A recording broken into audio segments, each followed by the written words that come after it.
ఎవరో సార్ ఇక్కడ ఒకళ్ళు నాకు ఒక పెడతారు. పాయింట్ అయితే అర్థం కాలేదు. హిందువులు మన హిందూ తత్వం గురించి మాట్లాడినా, లేకుంటే హిందువులకి ఎలాంటి అన్యాయాలు జరుగుతున్నాయో వాటి గురించి బయటకొచ్చి మాట్లాడినా, హ్మ్. మతోన్మాదులు ఎక్కువైపోయారు అని మాట్లాడతారు. హ్మ్. హిందూ తత్వాన్ని కాపాడాలి అని బయటకొచ్చి పోరాటాలు చేసిన వాళ్ళని. హ్మ్. మరి అదే మాట్లాడే వాళ్ళు ఇప్పుడు అదే క్రిస్టియానిటీ గురించి మాట్లాడుతున్నారు. వాళ్ళకి సంబంధించినవన్నిటిని కూడా ప్రొవోకేట్ చేయాలని చూస్తున్నారు. వాళ్ళ చర్చిల గురించి మాట్లాడతారు. ఎక్కడా లేని విధంగా వాళ్ళ చర్చిలో కూడా ఈ నియమం ఉంది. ప్రతి ఒక్కరికి ఇది తెలుసు. హ్మ్.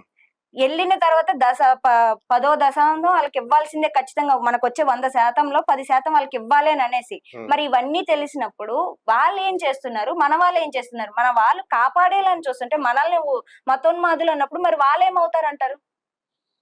అదే కదా అమ్మా. హ్మ్. ఏంటంటే దశాంశం వాళ్ళే కాదు. మన హ్మ్. దాంట్లో కూడా ఉంది. ఉంది. మనుస్మృతిలో ఉంది. హ్మ్. మన ధర్మశాస్త్రంలో మనం కూడా 10% ఉద్యోగం ఉన్నా లేకపోయినా హ్మ్. మన ఆదాయంలో 10% మంచి పనులకి, సాధువులకి, ఉందండి. కానీ మన అనాథలకి. దాంట్లో ఎలా ఉంది? లేని వాళ్ళకి సహాయం చేయండి, అన్నదానాలు చేయండి, లేకుంటే ఎవరికైనా ఏదైనా అవసరమైతే ఖచ్చితంగా మీరు ముందుకొచ్చి సహాయం చేయండి అని ఉంది గానీ, చర్చ్ పాస్టర్‌లకి ఖచ్చితంగా ఇవ్వండి అని అనేసి ఎక్కడా అది లేదు వాళ్ళు కదండీ. రాసేసుకున్నారు అలాగా. హ్మ్. వాళ్ళంతా కూడా హ్మ్. వాళ్ళ స్వలాభం కోసం రాసుకుంటారు. హ్మ్. వాడు కూడా పాస్టర్ కూడా బతకాలని. హ్మ్. మరిప్పుడు బ్రహ్మాండమైన వందల వందల ఎకరాలున్నటువంటి పాస్టర్లున్నారు. హ్మ్. బాగా క్లిక్ అయినటువంటి వాళ్ళు. హ్మ్.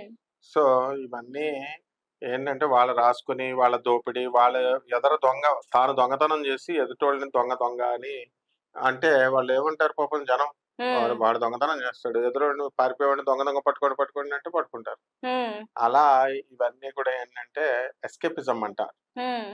వాళ్ళ మతోన్మాదులై కొంతమంది, అందరు హ్మ్. క్రిస్టియన్స్ అలా ఉండరు. అందరు ముస్లిమ్స్ అలా ఉండరు. కొంతమంది అలా మతోన్మాదంతో ఏమవుద్దంటే వాళ్ళకి దేవుడంటే డెఫినిషన్ తెలీదు. హ్మ్. బైబిల్ పూర్తిగా చదవరు. పోనీ వాళ్ళ మత గ్రంథమే వాళ్ళు పూర్తిగా చదవరు. ఖురాన్ అసలు చదవరు. మన తెల్లాకులు మనోహర్ అంటాడనమాట. అసలు వాళ్ళు హ్మ్. చదువుంటే కదా ముస్లిమ్స్ ఖురానే చదవరంటాడు. ఖురాన్ చదువుతార్రా మొగుడా అని హ్మ్. యాంకర్ అడుగుతున్నా. హ్మ్. అలా వీళ్ళంతా కూడా చదువు లేకపోవడం వల్ల, ఈ అవతల వాళ్ళకి నారో మైండెడ్‌నెస్ వల్ల, హ్మ్. సంకుచిత స్వభావాల వల్ల. అందువల్లనే సింపుల్ లివింగ్, హై థింకింగ్ ఉండాలా, బ్రాడ్ థింకింగ్ ఉండాలా. ఒక ఆబ్జెక్ట్ ఉండాలి మనం ఏదైనా పని చేసినా. అలా మతాల పేరుతో ఒకళ్ళనొకళ్ళు అనుకోవడము ఇవంతా కూడా ఆరోగ్యకరమైనటువంటి విషయాలు కాదు. హ్మ్. చదువుకున్న వాళ్ళు మనం చెప్పినా కూడా వినరు. హ్మ్. యథార్థవాది, లోక విరోధి అని